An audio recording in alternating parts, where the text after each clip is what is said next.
Bonjour. Donc, je vais vous parler de la place des familles pendant la réanimation cardiaque. Je n'ai pas de conflit d'intérêt à déclarer.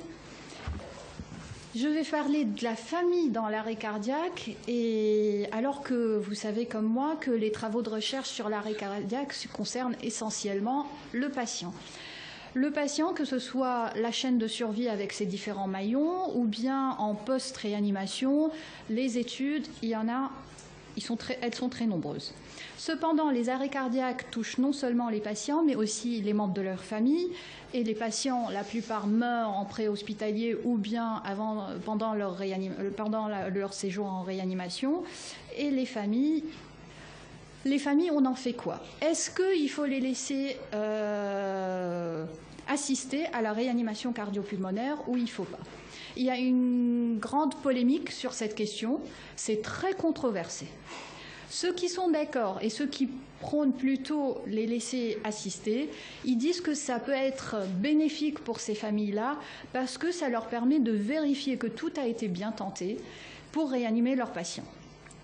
Il y en a qui disent aussi que leur présence dans les derniers instants est très importante et ça peut même les aider à mieux comprendre la mort. Alors que d'autres sont tout à fait contre et ils disent que ça peut être très risqué. Le risque, c'est le traumatisme psychologique chez ces proches-là. Et même, ça peut être un stress pour l'équipe soignante et donc une interférence avec le déroulement de la réanimation qui peut être moins bonne en présence de la famille et probablement la survenue de conflits médico-légaux. Il y a eu une étude qui est très importante, qui est passée, je pense qu'on n'en a pas trop parlé, qui était publiée dans le Lancet en 1998. Elle était exactement à propos de ce sujet-là. C'est des chercheurs qui ont divisé deux groupes de patients. Un groupe pour lequel ils ont proposé à la famille d'assister si elle le voulait, et à un autre groupe, ils ne lui ont pas proposé. Et donc, ils voulaient inclure 60 familles, et en fait, ils ont inclus que 20, parce que les soignants qui participaient à cette étude, ils ne voulaient plus continuer l'étude en disant « c'est évident, c'est très important que la famille puisse assister, et ça lui fait du bien, qu'il ne faut plus continuer cette étude, il faut arrêter l'évaluation à ce niveau-là ».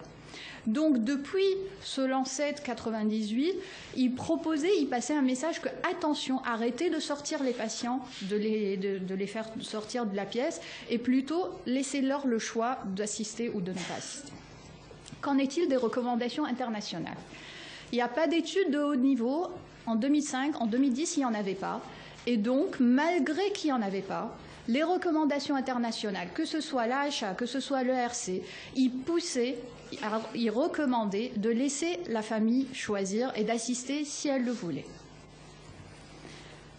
Pour nous, on pensait que ce n'était pas réglé, qu'il fallait un essai clinique avec une méthodologie très rigoureuse pour essayer d'avoir une réponse claire à cette question et essayer de comprendre est-ce qu'il faut les laisser ou pas. Donc, on a mené cet essai clinique. Cet essai clinique, c'est l'étude Présence qui a été publiée en 2013 dans le New England. Le coordonnateur, c'est Frédéric Adnet du SAMU 93. Le méthodologiste, c'est l'URC de Lariboisière avec le professeur Éric Vico. Le financement, c'était public, donc un PHRC. On a travaillé beaucoup avec l'équipe d'Elia Azoulay, Famireya, qui avait beaucoup d'expérience sur ce sujet et qui nous ont énormément aidés. Et donc, ceux qui ont participé à cette étude, ce sont 15 centres, c'est des SAMU, c'est en pré-hospitalier, c'est des SAMU ou SMUR qui ont participé à cette étude. Et le design de l'étude, c'était donc, comme je vous ai dit, multicentrique, un SMUR, contrôlé, randomisé en cluster. Donc, soit la randomisation, en fonction de la randomisation, on avait des centres qui devaient proposer systématiquement à la famille si elle voulait assister, donc lui laisser le choix. Et dans l'autre groupe, c'était de laisser les médecins faire comme ils ont l'habitude de faire, donc leur pratique courante. On ne les a pas obligés de ne pas laisser la famille assister. Donc soit ils faisaient comme ils ont l'habitude, et dans l'autre groupe, les autres centres en test, qu'on appelle test, ils proposaient nécessairement soit la famille accepte, soit elle n'accepte pas. Donc le schéma, vous le retrouvez ici. Je sais pas, il n'y a pas de ponton. Vous le retrouvez. D'accord. Vous le retrouvez ici, donc un arrêt cardiaque préhospitalier, une décision de réanimation. Les centres sont randomisés soit dans le groupe test, soit dans le groupe contrôle. Si c'est dans le groupe test, ils proposent, soit la famille accepte, donc c'est les proches qui sont réellement présents, soit la famille n'accepte pas et préfère ne pas être présente. Pareil dans le groupe contrôle, sauf que c'est le médecin qui choisit, il fait comme il a l'habitude de faire.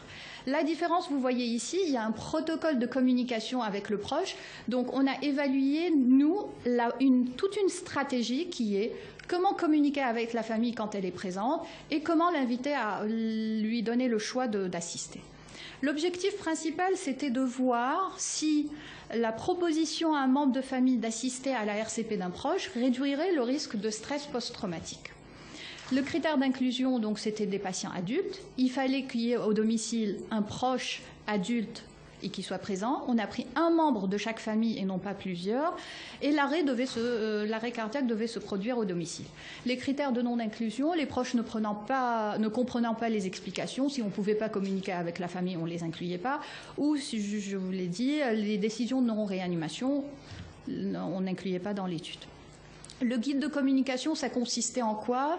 C'était déjà, on a formé les médecins et les équipes qui sont avec, parce que ça ne s'adressait pas qu'aux médecins, il y avait les infirmiers et les ambulanciers, et il devait être toute l'équipe d'accord pour participer à cette étude. Et donc, quelle phrase, comment introduire la famille? Si vous voulez, donc, vous pouvez assister aux manœuvres de réanimation, leur laisser le choix, et après, les accompagner dans la pièce, s'ils posent une question, leur répondre et vulgariser les termes pour qu'ils puissent comprendre ce qui se passe. Après, leur annoncer le décès, s'il meurt, et leur expliquer qu'est-ce qui s'est passé. Et c'est à ce moment-là qu'on recueillait le consentement de la famille.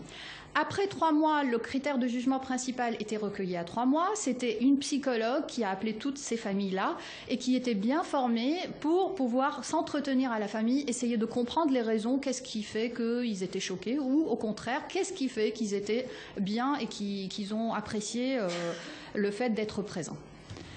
Le critère de jugement, donc je vous l'ai dit, c'était le stress post-traumatique. Comment on l'a mesuré? Par un score qui est déjà validé dans plein d'études sur ce sujet-là, qui est l'IES. Et quand il est supérieur à 30, les études ont bien prouvé que ça montre qu'il y a des symptômes en faveur d'un stress post-traumatique. On l'a recueilli à 3 mois, mais je vais vous dire qu'on a recueilli aussi ces critères et d'autres critères à 1 an aussi. Donc je vous présente tous les résultats. Pour 3 mois, donc, on a 570 familles qui ont été incluses, et après, ils se répartissaient dans les 2 groupes. Le groupe test, donc, où on proposait systématiquement, il y a 79% des personnes qui ont accepté d'assister et qui ont assisté. Par contre, dans le groupe contrôle, les médecins, ils proposaient ou ils ne proposaient pas comme ils voulaient, et 43% des familles ont assisté. Ensuite, on a essayé de joindre toutes les familles. On a appelé 15 fois, la psychologue a appelé 15 fois avant de dire qu'ils ne répondent pas. Il y en a très peu qui ont retiré leur consentement. Et en fin de compte, donc, on a eu 233 dans le groupe test et 242 dans le groupe contrôle qui ont complété l'analyse. L'analyse, vous allez voir, ça va être peut-être un peu flou pour vous, mais dans l'article, tout est détaillé. Il y a une analyse en intention traitée, donc où vous retrouvez les résultats des 570, même s'ils n'ont pas répondu, parce qu'on avait prévu à l'avance une imputation multiple pour pouvoir déduire de leur attitude. C'était prévu à l'avance, rien n'a été fait a posteriori.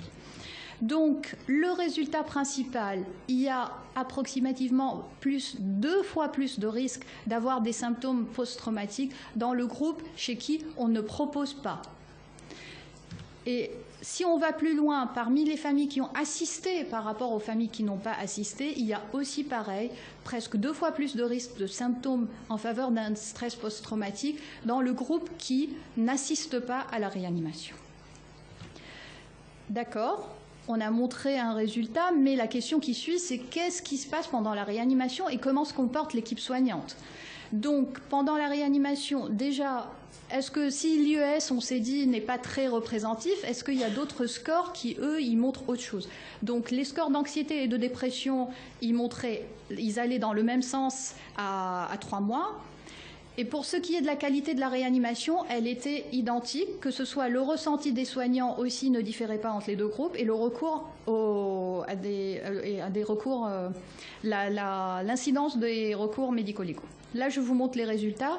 Donc, l'attitude des proches. On voit bien qu'en général, on dit ils vont être très agressifs, ils vont empêcher la réanimation. L'agressivité, on l'a que dans 1% des cas. Il va y avoir des conflits, on l'a que dans 1% des cas, alors qu'on les retrouve surtout communiquant avec l'équipe soignante dans 67% des cas. Plutôt, ils étaient demandeurs d'explications dans 30% des cas, et plutôt, il y en a même qui ont participé aux soins dans 10% des cas. Il y en a dans presque la moitié qui ont assisté à des gestes invasifs. Et nous, ce n'était pas une obligation dans l'étude, c'était au début, on arrive, on intube, on perfuse, et après, on invite la famille. Ce n'était pas dès le début, parce qu'on ne pouvait pas faire autrement, il faut dire.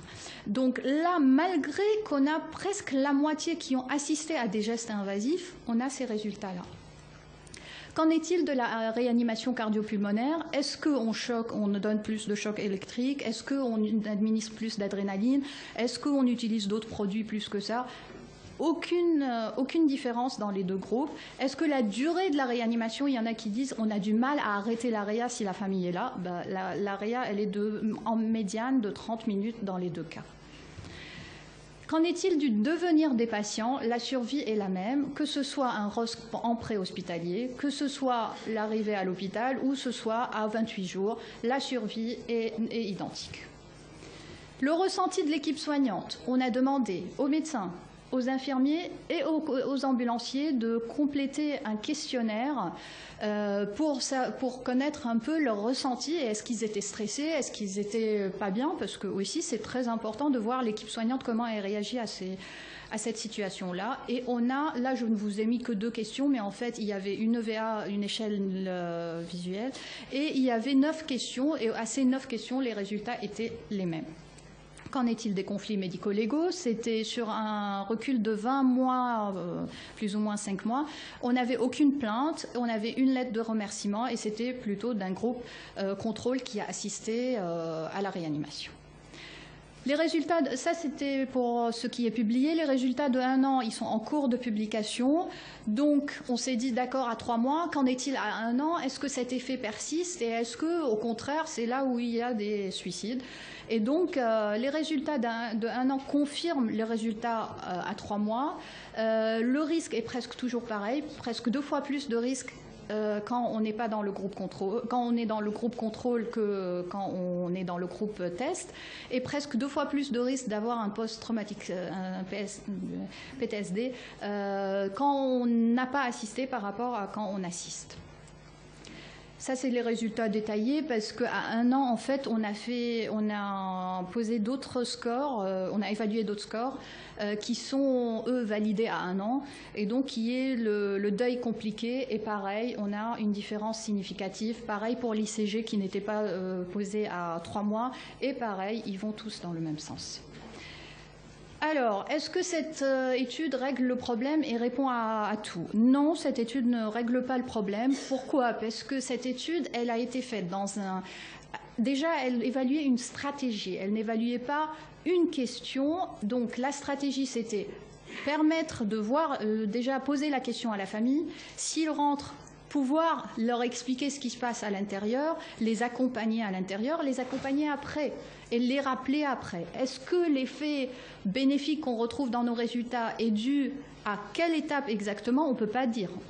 Ce qu'on sait, c'est qu'on a un bénéfice en suivant cette procédure-là. C'est sûr que nos médecins, nos équipes plutôt de SAMU, sont habitués à l'arrêt cardiaque. C'est leur quotidien, on ne fait que ça en SAMU. Et donc, on a probablement une expérience qui est assez importante. Si on compare cela à d'autres équipes qui font beaucoup moins d'arrêts, qui réaniment beaucoup moins d'arrêts cardiaques, eux, probablement, ils seront perturbés. On ne sait pas. Le soignant, donc on avait la possibilité d'avoir un soignant qui accompagne la famille, c'est parce qu'en France, on a des pompiers, on a le SAMU, donc on est probablement 8 personnes sur l'arrêt cardiaque. Ce n'est pas le cas dans d'autres endroits où ils sont que 2 à réanimer tout seuls. Donc est-ce qu'ils auront le temps, est-ce qu'ils auront les moyens humains pour le faire? Le débriefing aussi après, on a un médecin expérimenté qui débriefe avec la famille la situation. Donc, c'est pour ça que je vous dis, qu'en est-il de la généralisation de nos résultats? Est-ce qu'ils sont applicables dans d'autres systèmes de santé qui ne sont pas les nôtres? Est-ce qu'ils sont applicables en intra-hospitalier? On n'a pas répondu à ces questions-là. Est-ce que tout le monde, depuis la publication de cet article, tout le monde est d'accord qu'il faut le faire? Le New England, tout de suite après la sortie de l'article, ils ont sorti ce qu'ils ont l'habitude de faire, ce qu'on appelle, c'est en fait des vignettes. Ils font un cas clinique où ils demandent à 2 experts, l'un de dire s'il est d'accord, et en général il est d'accord, et l'autre s'il est contre, et en général il est contre. Donc, par contre, ils ont choisi un cas d'arrêt cardiaque intra-hospitalier. Donc, ils ont décrit une femme qui fait l'arrêt cardiaque en intra-hospitalier, et il y avait un expert qui appuyait sur les bénéfices de laisser la famille assister, alors qu'un autre, surtout, ne laissait pas la famille assister. Et après, ils posent cette question au public, c'est-à-dire les gens se connectent sur le site de New England et ils disent leur expérience, qu'est-ce qu'ils en pensent. Ils sont d'accord, ils sont contre, qu'est-ce qu'ils en pensent. En fonction des pays, ils ont fait un diagramme, plutôt des continents, ils ont fait un diagramme pour vous montrer ce qu'il y a. Donc, vous voyez que ceux qui sont d'accord, il n'y en a pas beaucoup, 30%, 35%, 20%, donc ça varie déjà culturellement, ça c'est sûr, et c'est pas, on n'a pas convaincu tout le monde. Pourquoi? Il y a des réticences qui sont très importantes. C'est sûr qu'une seule étude ne suffit pas, mais on n'est pas les seuls. En pédiatrie, ça a pris plus de 20 ans pour faire accepter que les familles soient présentes avec leurs enfants.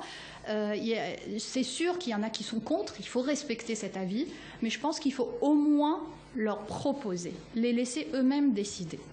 Donc, en conclusion, la famille, pour l'étude présence, devrait être invitée à assister à la RCP dans le cadre d'un arrêt cardiaque pré-hospitalier. L'équipe médicale, attention, doit accompagner, expliquer et soutenir la famille qui souhaite assister à la RCP.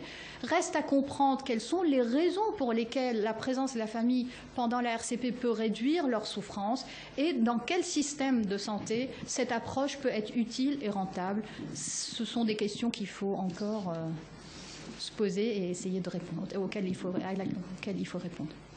Je vous remercie.